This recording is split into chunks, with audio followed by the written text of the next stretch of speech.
अस्सलामुअलैकुम जी, my YouTube family कैसे हैं? सब ठीक ठाक हैं। तो यहाँ पे जी मैं बना रही हूँ गोभी के पराठे। हमारे घर में गोभी आलू का सालन बच गया था और फिर कुछ समझ नहीं आ रही थी, किसी का खाने को भी दिल नहीं चाह रहा, तो मैंने कहा चलें जी गोभी आलू के पराठे बना।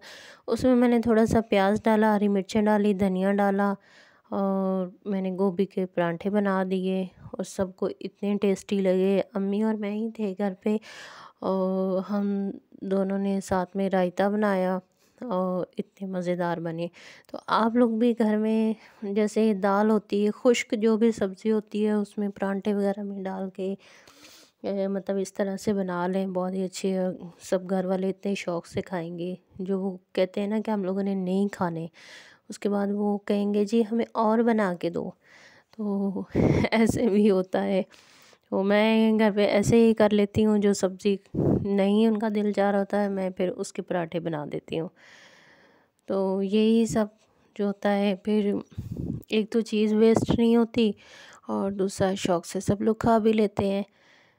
तो हम औरतें जो होती हैं किसी न किसी तरह से ना जुगाड़ लगा ही लेते हैं, क्योंकि हम लोग होते ही जुगाड़ू हैं। तो उसके बाद जी मैंने अम्मी को पराठा बना के दिया, फिर मैं अपने लिए बना रही थी। और तो प्लीज़ मेरी वीडियो को लाइक शेयर सब्सक्राइब किया करें और मुझे इसी तरह सपोर्ट करते रहें। मुझे बहुत अच्छा लगता है, मेरी यूट्यूब फैमिली जो है वो मेरे साथ जुड़ रही है और मुझे अच्छे अच्छे कमेंट करती है, तो मुझे बहुत ही अच्छा लगता है। तो इसी तरह करते रहें। तो ये देखें जी हमारा इतना अच्छा क्रिस्पी ब्राउन ब्राउन पराठा जो है वो बन के रेडी हो चुका था और बहुत ही मज़ेदार यमी टेस्टी। तो मेरे हाथ के पराठे वैसे ही मेरे घर वालों को बहुत ज़्यादा पसंद हैं, चाहे वो सादे पराठे हों, जैसे आलू के हों, मूली के हों, सब पराठे उन्हें बहुत ज़्यादा पसंद आते हैं।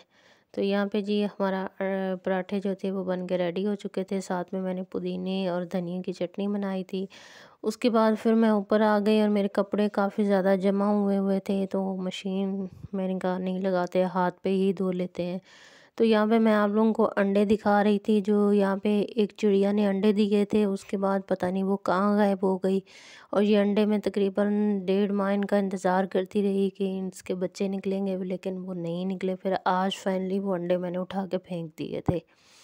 और ये देखें तकरीबन 2 बजे का टाइम था और इतनी ज़्यादा धुंध अभी से आ रही थी और यहाँ पे मैं अपने कपड़े वगैरह धो के आई थी और ऊपर सीढ़ियों पे खड़ी हुई थी। फिर उसके बाद मैं नीचे चली गई किचन में और रात को हमने बनाना था आलू मटर का पुलाव। तो मैंने कहा आज यही बनाते हैं और आप सबसे मैं अपने रेसिपी जो थी वो भी शेयर करनी थी, तो मैंने कहा चलें सबके साथ रेसिपी भी शेयर कर रहे हैं। यहाँ पे मैं आप सबको दिखा रही थी हाथ, जो सर्दी में ना स्किन इतनी ज़्यादा ड्राई हो जाती है। तो यहाँ पे जी मैंने प्याज काट लिया था, 3 अदद हरी मिर्चें और एक टुकड़ा अदरक का ले लिया था। तो वही सब आप सबसे रेसिपी शेयर कर रही हूँ। और यहाँ पे एक अदद मैंने टमाटर लिया। वैसे हम लोग टमाटर वगैरह इसमें पुलाव वगैरह में नहीं डालते, तो यहाँ पे नमक हस्बे ज़ायक़ा। यहाँ पे पुलाव मसाला लिया था, आप ऑप्शन है आप डाल सकते हैं, आपका दिल है। गरम मसाला था, ज़ीरा था, लाल मिर्च आधी चम्मच थी और काली मिर्च आधी चम्मच थी। बस मैंने यही मसाले डाले थे, इसके अलावा मैंने कोई भी मसाले इसमें नहीं ऐड किए थे। यहाँ पे आलू आधा किलो मटर और आधा किलो ही चावल थे। आप बराबर की चीज़ें डालते हैं ना क्वांटिटी, तो उस तरह फिर आपकी चीज़ बहुत अच्छी बनती है। तो यहाँ पे जी मैंने ये सारी चीज़ें काट के पहले ही रख ली थी और उसके बाद फिर मैंने कहा आसानी जल्दी जल्दी से ना जो है खाना फिर जल्दी से तैयार हो जाता है, जैसे अब सारी चीज़ें पहले से रेडी करके रख लेते हैं। तो यहाँ पे जी प्याज हो रहा था ब्राउन, इसको गोल्डन ब्राउन करना था। उसके बाद मैंने अदरक को पीस के इसमें डाल दिया था। लहसुन हम लोग नहीं डालते हैं चावलों के अंदर, हम सिर्फ अदरक ही ऐड करते हैं बस। तो मैंने अदरक ही डाला था। जो हमने सीखा है वही हम आपको सिखा रहे हैं, जो हमने अपने बड़ों से सीखा है। ज़्यादा कुकिंग मैंने अपनी भाभी से सीखी है और जो कुछ कुकिंग मैंने अपनी अम्मी से सीखी थी। और जैसे चाइनीज़ खाने होते हैं, कबाब वगैरह, इस तरह के चाइनीज़ चावल, शाशीलिक वगैरह, ये सारी चीज़ें मैंने अपनी भाभी से सीखी और मैं बहुत ज़्यादा खुशनसीब हूँ कि मैंने अपनी भाभी से सब कुछ सीखा है और मुझे बहुत अच्छा लगता है। बस मैं उन्हें एक दफ़ा देख लूँ जो चीज़, फिर मैं सब चीज़ें बना लेती हूँ। तो मैं कभी-कभी शेयर कर देती हूँ चीज़ें, क्योंकि ये मेरा व्लॉगिंग चैनल है, ये कुकिंग नहीं है, तो इस तरह मैं फिर इस पे कुकिंग वगैरह कम ही शेयर करती हूँ। जैसे बना रही होती हूँ या हम लोग खाना बना लेते हैं तो मैं शेयर कर देती हूँ। तो इस तरह से है। तो यहाँ पे जी प्याज़ ब्राउन हो गया था, अदरक भी डाल ली, उसमें टमाटर भी ऐड कर दिए, सारे मसाले, और थोड़ा सा इसको मैंने भूना और उसके बाद फिर मैंने इसके अंदर आलू और मटर ऐड कर दिए थे। और अब अच्छे से भुनाई हो जाएगी तो फिर पानी डाल देंगे। बस इतना सा काम होता है। 20-25 मिनट में आपका पुलाव बन के रेडी हो जाता है। तो यहाँ पे अभी इसकी भुनाई हो रही थी। तो देखिए कितना खूबसूरत कलर था, आलू और मटरों का, दोनों चीज़ों का बहुत ही अच्छा कलर आ रहा था। और जब से हम इस घर में शिफ्ट हुए हैं, एक तो लाइटिंग की इतनी ज़्यादा प्रॉब्लम होती है, बहुत ज़्यादा। यहाँ पे ना इतनी ज़्यादा अभी लाइट वगैरह नहीं लगी हुई है, तो इस वजह से ना बहुत ही मुश्किल होती है।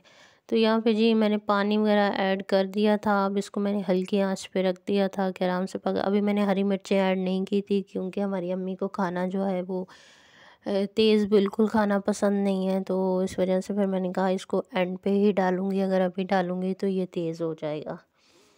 तो फिर भी मेरे जो मटर पुलाव थे बन के हो गए थे रेडी, लेकिन बहुत ही तेज़ और स्पाइसी बने थे। तो ख़ैर उन्होंने खा लिया था, उन्होंने मुझे कुछ भी नहीं बोला। साथ में मैंने रायता बना दिया था। और ये देखिए एक-एक खिला-खिला चावल है। आपका चावल जो होते हैं ना, उसकी मतलब अच्छे वाले होने चाहिए, क्वालिटी वाइज होता है ना, वो अच्छे होनी चाहिए। तो आपके जो चावल हैं वो एकदम खिले-खिले बनेंगे। अगर आपके चावलों की जो है अच्छे नहीं होंगे तो फिर ये इस तरह से नहीं बनेंगे। तो आई होप आप सबको मेरे मटर पुलाव की रेसिपी अच्छी लगी होगी। तो अच्छी लगी तो प्लीज़ लाइक शेयर सब्सक्राइब कर दीजिएगा। तो यहाँ पे जी हो गई हमारी मॉर्निंग। आज मॉर्निंग में मैंने बनाए थे बेसन के टोस्ट। कौन कौन खाता है बेसन के टोस्ट, कमेंट में आगे ज़रूर बताइएगा। अगर आपको इसकी रेसिपी भी चाहिए तो मैं आप सबसे शेयर कर दूँगी। सुबह नाश्ते पे केचप के साथ, चाय के साथ बहुत ही अच्छे लगते हैं। उसके बाद मैं अपनी बहन के घर चली गई थी, फिर दोबारा एक दिन। तो यहाँ पे ये देखो बच्चों ने मेरे लिए इतनी ज़्यादा चीज़ियाँ वगैरह लेके आए थे। ये चिप्स थे और निम्को थी और इस तरह की चीज़ें थी। और यहाँ पे मेरी छोटी वाली भांजी जो है वो भी वीडियोस वगैरह देख रही थी। तो इस दिन मैं रात को लेट नाइट वहाँ से आई थी तकरीबन। और यहाँ पे ये इकरा व्लॉग्स जो है ना वो देख रही थी। ये बहुत शौक से देखती है उनका व्लॉग्स वगैरह ना। तो उसके बाद मेरी बहन और मैं चले गए थे बाहर, कुछ राशन वगैरह लेना था। और ये देखे धुंध इतनी ज़्यादा, उस वक्त 6 का टाइम था, तो इतनी ज़्यादा धुंध हुई थी। फिर हम किचन में आए तो ये हम चीज़ें वगैरह लेके आए थे। मैं यहाँ पे बैठी थी, क्योंकि वो बेचारी काम करती रहती है, टाइम ही नहीं मिलता है, तो फिर इसकी वजह से ना मैं उसके पास ही बैठ गई थी। वैसे तो मैं अपनी भांजियों के पास बैठी रहती हूँ, बातें वगैरह करती रहती हूँ। फिर मैंने कहा चले अपनी बहन के साथ थोड़ा टाइम स्पेंड कर लेती हूँ और बैठ जाती हूँ, तो उनके साथ ही बैठ गई थी। और यहाँ पे मैं थोड़ा सा उसे हेल्प करा रही थी। वैसे तो वो खुद काम कर रही थी और या गाजर का हलवा गर्म कर रही थी, साथ में उसने चावल चाय सारी चीज़ें इकट्ठी चढ़ाई हुई थी। तो उसकी वजह से फिर मैं उसकी यहाँ पे पास खड़े होके, वो कहीं बाहर चली गई थी, तो फिर मैंने कहा चलो मैं इसको देख रही थी। साथ में उसने बनाई थी दाल, दाल चावल वो बना रही थी। और यहाँ पे फिर मेरी भांजी आ गई, तो फिर मैंने उसे बोला कि ये देख लें। फिर मैं ऊपर आ गई। और यहाँ पे फिर जी मुझे मेहंदी लगवाने का इतना ज़्यादा शौक़ है, तो मैंने अपनी भांजी को बोला कि मुझे मेहंदी लगा दें। तो उसने कहा चले ठीक है। हमने यहाँ पे चूल्हा वगैरह जला दिया था। तो ये थी मेरी आज की वीडियो। या होप आप लोगों को अच्छी लगी। तो अच्छी लगी प्लीज़ लाइक शेयर कर